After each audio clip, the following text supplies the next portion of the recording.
Bismillahirrahmanirrahim. Assalamualaikum warahmatullahi wabarakatuh. Salam sejahtera buat bapak-bapak dan ibu sekalian, pimpinan, Pak Menteri dan Ibu Sekjen beserta para dirjen dan jajaran di Kemendikbudristek. Pertama-tama saya ingin bertanya, sebetulnya ada berapa banyak PLT yang sekarang ini ada di lingkungan Kementerian Dikbudristek ini. Ibu Ledia ngitung-ngitung 14 kali katanya gitu. Apa 14 atau lebih. Dan masing-masing berapa tahun menjadi PLT itu, sudah berapa lama. Dan rencana Pak Menteri PLT ini akan diapakan dan untuk apa gitu. Karena kita memerlukan posisi yang jelas untuk kerja dan kinerja. Itu yang pertama. Yang kedua, tadi saya masih mendengar istilah 3 dosa besar, dan kali ini sudah dijadikan modul. Waktu itu kami di Komisi 10 beberapa kali menyampaikan agar istilahnya disesuaikan, karena istilah 3 dosa besar ini adalah istilah khas keagamaan. Ada dosa besar, ada dosa kecil, ada kategorisasi yang memang sudah baku. Tapi ketika ini dijadikan satu bahasa program nasional, ini menjadi tidak cocok. Lebih baik pakai istilah umum, atau mungkin ada istilah akademiknya untuk menyebut misalnya 3 masalah besar di pendidikan kita, misalnya begitu. Nah, kalau misalnya seperti itu, ada kajian akademisnya, ada penelitiannya, saya usul supaya bukan hanya 3 masalah besar di dunia pendidikan itu, tapi juga ada narkoba, ada pornografi, ada tawuran sekarang, kekerasan geng motor, ada pendidikan anti korupsi, mulai dari tidak menyontek, tidak plagiat di dunia pendidikan kita, ada kecanduan game, internet, dan masalah-masalah pendidikan yang lain. Saya kira bisa diperluas itu. Kemudian saya juga menyambut kali ini ada bantuan untuk perpustakaan di sekolah-sekolah. Di Perpustakaan Nasional juga ada program yang sama. Kami kerap kali ketika berkunjung ke sekolah-sekolah, mereka membutuhkan isi perpustakaannya dengan buku-buku yang berkualitas.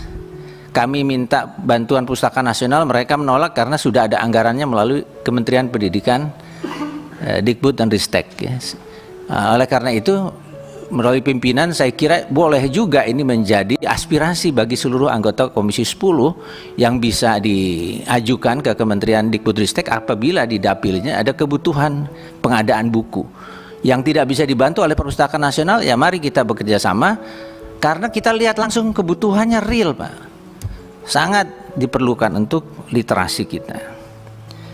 Dan saya juga dapat titipan, kata Bu Ledia, kalau bisa ya judul-judulnya ditingkatkanlah kualitasnya. Ada siluman katanya dan sebagainya yang kelihatannya tidak perlu ya judul-judul seperti itu. Kemudian saya lanjutkan dari dapil kemarin, ada pertanyaan dari wartawan, dari kepala sekolah, dari orang-orang tua murid tentang Kepmen, seragam sekolah itu, yang seragam dengan adat. Ya, mudah saja mereka itu menyampaikan keberatannya, karena kalau kita membuat seragam berdasarkan adat itu ya tidak semuanya mungkin bahan bakunya murah. Misalnya di Sumatera Selatan, di Palembang, songket yang palsu aja mahal gitu loh. Jadi kalau kemudian diwajibkan, apakah memang juga sudah dipikirkan oleh Kementerian Dikbudristek anggaran untuk membantu orang tua murid membeli seragamnya? Kalau itu diadakan pasti senang semua, karena kemudian kita semuanya punya pakaian adat. Tapi kalau itu dibebankan kepada orang tua, tentu ini akan menjadi masalah baru lagi. Kemudian terkait digitalisasi pendidikan, saya sangat senang sekali pada hari ini akhirnya ada paparan yang begitu detail tentang proyek digitalisasi pendidikan ini.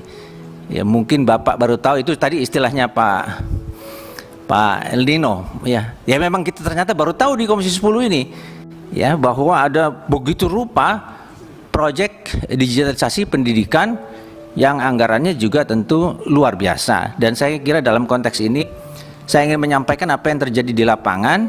Ada keluhan dari birokrasi bahwa aplikasi-aplikasi itu terlalu banyak, sebagian tumpang tindih sehingga kebingungan.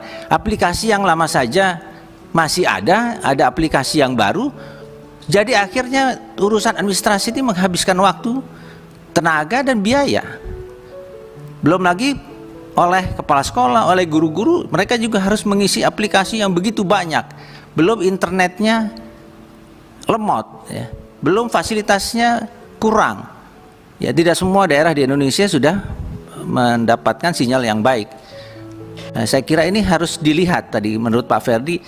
Yang penting itu apa yang dikerjakan itu seperti apa? Apakah itu berjalan atau tidak? Kalau berjalan, kualitasnya seperti apa? Kan begitu, bukan cuma angka-angka. Nah, ini saya kaitkan dengan tim bayangan yang dibentuk. Saya mohon Bapak Menteri bisa menjelaskan lebih detail anggaran tim bayangan itu nyantolnya di mana? Di Kesekretarian Jenderal atau di Dirjen yang mana? Berapa anggarannya? Lalu proyek itu dikerjakan oleh vendor yang mana, nama vendornya siapa, dan berapa lama, kontraknya seperti apa, ya, skemanya seperti apa, kerjasamanya, dan bagaimana itu kemudian bisa bekerja sama dengan seluruh struktur birokrasi yang ada di Kementerian Pendidikan Ristek sehingga bisa berjalan sinergis dan bukan kemudian saling tumpang tindih lalu menimbulkan permasalahan. Yang terakhir, ini tentang guru P3K. Kita jatuh pada lubang yang sama, Pak Menteri. Bertahun-tahun kita kemarin dirundung masalah tenaga honorer. Kita merasa dengan ada P3K ini menjadi solusi. Tapi ternyata yang berjalan permasalahan yang sama. Saya bosan Bu Anita, kalau kita ngundang lagi Menteri Keuangan, Menteri Menpan RB, Menteri apa lagi? Mendagri. Kita berapa kali sudah kita bikin rapat-rapat seperti ini dan masalahnya sama. Kenapa kita tidak pernah belajar dari masalah yang ada? Bahwa kita punya kekurangan dalam peraturan perundangan, hubungan pusat dan daerah itu fakta.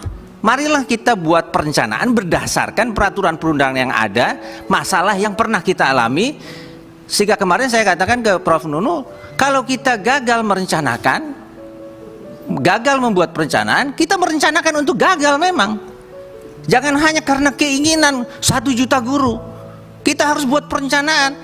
Kalau perlu dengan pemerintah daerah itu bahas dulu semuanya. Bahas dulu sampai keluar angkanya. Mau 1 juta, mau 500, mau 200 dulu, tahap pertamanya berapa? Putuskan bersama sehingga kita di sini dapat hasilnya dan tidak ada yang kena prank nasional. Dia sudah lulus tapi tidak dilantik, tidak ada SK-nya, sudah dilantik tidak ada formasinya, sudah dapat formasi tak dapat gajinya pula. Jadi kita ini mengulang-ulang masalah yang sama, kita jatuh pada lubang yang sama. Kita bagaimana kualitas bernegara kita ini? Kita NKRI. Terakhir sekali Bu, saya lupa nih, ini khusus untuk Dirjen Kebudayaan. Saya kemarin dapat kabar bahwa Kementerian Pertahanan mungkin dalam hal ini TNI dan dalam hal ini juga Angkatan Darat kita akan berencana membangun rumah sakit di Benteng Kota Besar. Itu menimbulkan kegalauan dan kerisauan. Sudah ada protes dari masyarakat, para sejarawan, budayawan, tokoh-tokoh adat, tokoh masyarakat. Saya mohon dengan segala hormat ada intervensi dari Pak Dirjen melalui Pak Menteri, bagaimana jemput bola ke sana, permasalahannya seperti apa, karena itu sudah ada SK-nya sebagai daerah cagar budaya kan, sehingga kemudian pembangunan itu disesuaikan dengan upaya kita membangun warisan budaya yang ada, Undang-Undang Pemajuan Kebudayaan maupun cagar budaya. Demikian, terima kasih pimpinan. Assalamualaikum warahmatullahi wabarakatuh. Waalaikumsalam.